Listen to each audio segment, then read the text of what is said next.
पालिका प्रशासनानं सादर केलेल्या अंदाजपत्रकात स्थायी समितीनं 5 कोटींची वाढ करून हे अंदाजपत्रक बहुमतानं मंजूर केलं।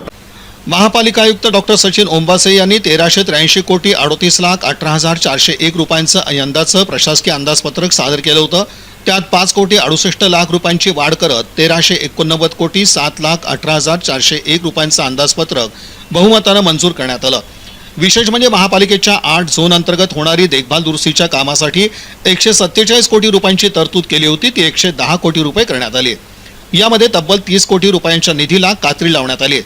तसंच भांडवली कामांना प्रशासनानं 31 कोटी रुपये सुचवले होते, त्यामध्ये वाढ करत 101 कोटी रुपये करण्यात आले। घन कचरा व्यवस्थापनामध्ये स्थायीनं 2.5 कोटी रुपयांची वाढ केली। तसंच भूमी आणि मालमत्ता विभागाचं उत्पन्न 3 कोटी 19 लाख रुपयांनी वाढ केली। प्रशासनानं 924 कोटी 42 लाख 61 हजार रुपयांचं उत्पन्न सुचवलेलं होतं, तर स्थायीनं 930 कोटी 11 लाख 61 हजार रुपये उत्पन्न सुचवलंय। भांडवली कामामध्ये प्रशासनानं 61 कोटी 15 लाख 70 हजार रुपये खर्च गृहीत धरला होता, त्यामध्ये वाढ करत असताना तब्बल 130 कोटी 93 लाख 26 हजार रुपये केले। तसंच वेतन आणि भत्ते, प्रशासकीय खर्च, देखभाल व दुरुस्ती, योजनांवरील खर्च, कार्यक्रम आदींमध्ये कपात करत उत्पन्न आणि खर्चाची आकडेवारी बरोबर करण्यात आली आहे।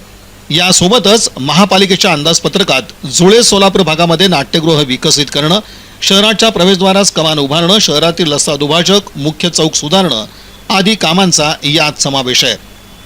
माध्यमांशी बोलताना स्थायी समितीच्या सभापती रंजिता चाकोते यांनी विरोधकांना खुश करण्यासाठीचं हे अंदाजपत्रक नसून सोलापूरच्या विकासासंदर्भातलं हे अंदाजपत्रक आहे।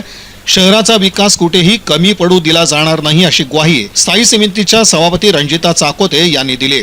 वेंकर बाग, मार्कंडेय बाग व जानकीनगर येथील बाग सुशोभीकरण करण्यात यावे।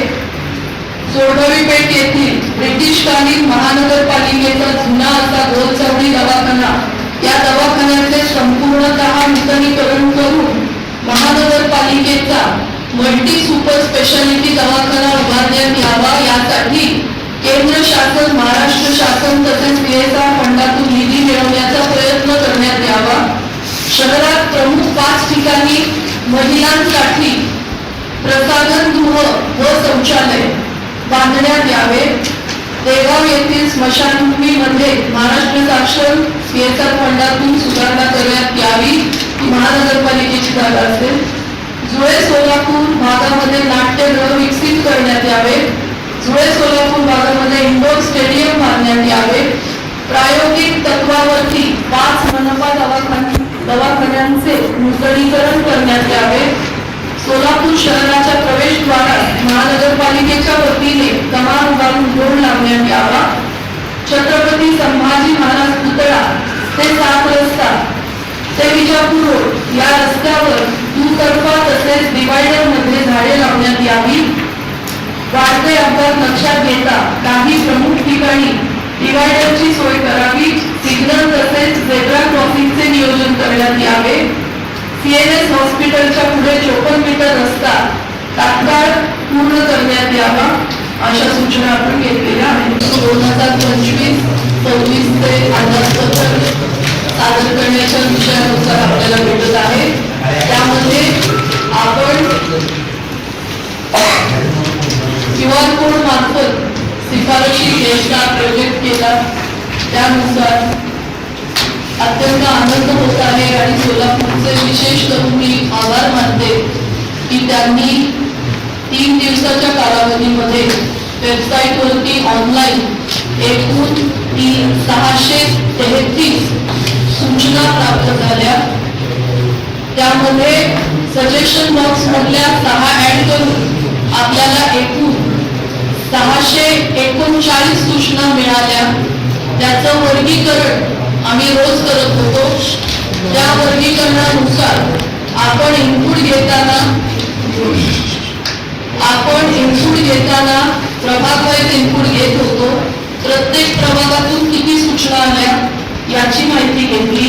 त्यानंतर त्याचं सॉर्टिंग आपण महत्त्वाच्या सूचना आणि कॉमन सूचना असं वर्गीकरण केलं। त्यानंतर आपण काही महत्त्वाच्या असलेल्या ग्रुप्सची भेटीगाठी केल्या, सोलापुरात प्रख्यात असलेल्या लोकांच्या भेटीगाठी घेतल्या। त्यामुळे मला सांगावयास अतिशय आनंद होतोय की आजचा अंदाजपत्रक हा पूर्ण आणि पूर्ण सोलापूर वासियांच्या मतानुसारच केलेला आहे. आयुक्तांनी आपल्याला सादर केलेले अंदाजपत्रक 900 करता येत होती, ती कपात केलेली आहे. आपल्या प्रशासकीय कालीन 22-23, 23-24, 24-25 याचा रिपोर्ट घेता जो काही आकडा आला होता त्याच्यामुळे आपण जी कपात केली त्याचा आकडा 64 करोड 8 लाख असा आहे व समान आकडा 5 करोड आपण घेतलेला आहे. वाढीमध्ये आपण जो 5 PR घेतलेला आहे तो दरामध्ये आपण त्यांच्याकडून एक्स्ट्रा आता मार्केटपर्यंत दिलेल्या आकड्यावरती जसा 45,18,401 असे होते, ज्यामध्ये अनुदान 347 करोड 92 लाख असे होते. तसा त्यांनी एकत्र आपल्याला दिलेला अंदाजपत्रक होतं 1300 करोड 1383 करोड 38,18,401 असा दिलेला होता. स्थायी समितीकडून अंदाजपत्रक हे 930 करोड 14,18,401 झालेलं आहे. अनुदान 347 करोड 92 लाख सहित टोटल अंदाजपत्रक आज 1389 करोड 7,18,401 असे झालेले आहे. या बातमीपत्राचे प्रमुख प्रायोजक प्लॅटिनम मॉल इंद्रधनु सोलापूर. सोलापुरातील सर्वात प्रतिष्ठित इंद्रधनु सोसायटीचा नवीन भव्य कमर्शियल प्रोजेक्ट आता रेल्वे स्टेशनच्या अगदी शेजारी शहराच्या मध्यवर्ती ठिकाणी.